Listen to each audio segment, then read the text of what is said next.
যে সমস্ত স্টুডেন্টরা জেক্সপো এবং ভোগলেটে স্পট কাউন্সেলিং করবে বা পলিটেকনিক ফার্স্ট ইয়ার এবং সেকেন্ড ইয়ারে স্পট কাউন্সেলিং অ্যাটেন্ড করবে, তো তোমাদের সকলের জন্য যে স্পট কাউন্সেলিংয়ের কীভাবে অ্যাডমিশন হবে সেই সংক্রান্ত একটি আপডেট দেখো চয়েস ফিলিংয়ের পোর্টালে কিন্তু চলে এসেছে। তো সেই আপডেটটি কি দেখো, এখানে লেখা আছে the candidate must attend institute he or she chosen on 10th and 13th respectively to take admission in the institute he or she selected as per notification number। যে কালকে তোমাদের যে নোটিশটি পাবলিশ করেছে দেখো WPSC-TVESD/TED/2024-25/2272 এই মেমো নাম্বারে যে নোটিশটি publish করা হয়েছিল সেটা কিন্তু তোমাদের অলরেডি কালকে ভিডিও দিয়ে দিয়েছি। তোমরা যারা ভিডিওটি দেখোনি, দেখো ডেসক্রিপশন বক্সে আমি সেই ভিডিও লিঙ্ক দিয়ে দিচ্ছি। তোমরা কিন্তু প্রথম সেই ভিডিওটি দেখবে স্পট কাউন্সেলিংয়ের নোটিশে, ঠিক আছে? তবে কিন্তু তোমরা এটা পুরো ভালোভাবে বুঝতে পারবে। তো তোমাদের এখানে বলা হয়েছে এটাই যে তোমাদের যে স্পট কাউন্সেলিং হবে এবং স্পট কাউন্সেলিংয়ের নোটিশে বলা হয়েছে যে তোমরা কিন্তু সেখানে একটি কলেজ বা একটি চয়েস কিন্তু তোমরা করতে পারবে। তো তুমি যে কলেজে যে ডিপার্টমেন্টটা চয়েস করবে, তো সেই কলেজে কিন্তু তোমাকে ডাইরেক্ট অ্যাডমিশনের জন্য যেতে হবে। মানে তোমাদেরকে জিনিসটা বুঝিয়ে দিই, দেখো আগে যে তোমাদের জেক্সপো এবং ভোগলেটের কাউন্সেলিংটা হচ্ছিল, যে তোমরা কি প্রথমে চয়েস ফিলিং করছিলে, তারপর তোমাদের রেজাল্ট আউট হচ্ছিল, দেন তারপর তোমাদেরকে একটা অ্যাডমিশনের ডেট দেওয়া হচ্ছিল, সেই অ্যাডমিশনের মধ্যে তোমরা কলেজে অ্যাডমিশন নিতে যাচ্ছিলে। কিন্তু স্পট কাউন্সেলিং কিন্তু এইরকম হয় না, এটা কিন্তু আগে থেকেই হয়ে আসছে।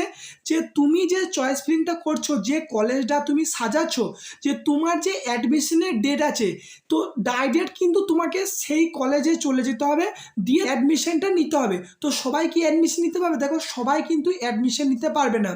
ধরো সেই কলেজে 5টা সিট আছে জেনারেলে, ঠিক আছে, এবং তোমরা 10 জন চয়েস ফিলিং করেছো, আমি কিন্তু উদাহরণস্বরূপ বুঝাচ্ছি। তো প্রথম 5 জনা যাদের কম র্যাঙ্ক আছে, তো তাদেরকে কিন্তু আগে চান্স দেওয়া হবে। এটা কিন্তু পুরোটাই কলেজের উপর ডিপেন্ড করছে যে কোন স্টুডেন্টদেরকে নেবে এবং কোন স্টুডেন্টদেরকে নেবে না, ঠিক আছে? এবং তোমাদেরকে এটাও বলেছি যে প্রথম যে স্পটটা হবে এটা কিন্তু শুধুমাত্র এসসি এবং এসটি স্টুডেন্টদের জন্য, এবং সেকেন্ড যে স্পটটা হবে এটা কিন্তু সমস্ত ক্যাটাগরির জন্য। এটা কিন্তু তোমরা ভালোভাবে বুঝে নিও। এবং প্রথম ফার্স্ট স্পটের অ্যাডমিশনের ডেট হচ্ছে গিয়ে 10 সেপ্টেম্বর 2024, এবং সেকেন্ড যে স্পটটা হবে সমস্ত ক্যাটাগরির জন্য, সেটার অ্যাডমিশনের ডেট হচ্ছে গিয়ে 13 সেপ্টেম্বর 2024। বুঝতে পারছো? তো তাহলে দেখো 8 থেকে 13 তারিখ পর্যন্ত যে দেখো চয়েস ফিলিংটা চলবে এই স্পট কাউন্সেলিংয়ের, ঠিক আছে?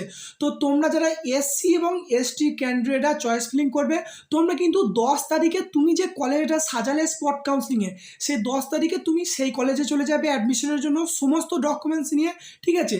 এবং তোমরা যে সমস্ত স্টুডেন্টরা জেনারেল বা অন্য ক্যাটাগরি, তোমরা যে 13 তারিখ পর্যন্ত চয়েস ফিলিংটা করলে, সেটা কিন্তু তোমরা ডাইরেক্ট সেই কলেজে অ্যাডমিশনের জন্য চলে যাবে, যেটা তুমি স্পট কাউন্সেলিংয়ের জন্য যে কলেজটি রেখেছো, ঠিক আছে? তো এরপর তোমাদেরকে বলেছি স্পট কাউন্সেলিংটা অনলাইন হবে না অফলাইন হবে। তো তুমি যে চয়েস ফিলিংটা করছো বা যে কলেজটা রাখছো, এটা কিন্তু তোমাদের প্রসেসটা পুরোটাই অনলাইনে হবে এবং এই ওয়েবসাইট হবে, অর্থাৎ জেক্সপো এবং ভোগলেটের কাউন্সেলিংয়ের পোর্টালে, ঠিক আছে? কিন্তু তুমি যে অ্যাডমিশন নিতে যাচ্ছ এটা কিন্তু পুরোটাই অফলাইনে হবে। তাহলে জিনিসটা বোঝাতে পারলাম? মানে তুমি ফার্স্ট এই ওয়েবসাইটে এসে লগ ইন করে চয়েস ফিলিং করে একটা কলেজ রাখলে, ঠিক আছে?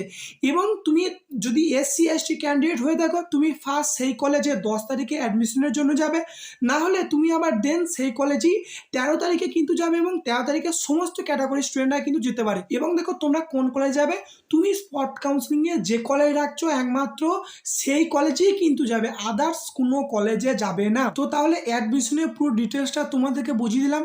এরপর তোমাদেরকে অনেকে কমেন্ট আসছে যে দেখো তোমরা যারা আগে অ্যাডমিশন হয়ে গেছো কাউন্সেলিং থ্রু, তোমরা কি আবার এই স্পট কাউন্সেলিং অ্যাটেন্ড করতে পারবে?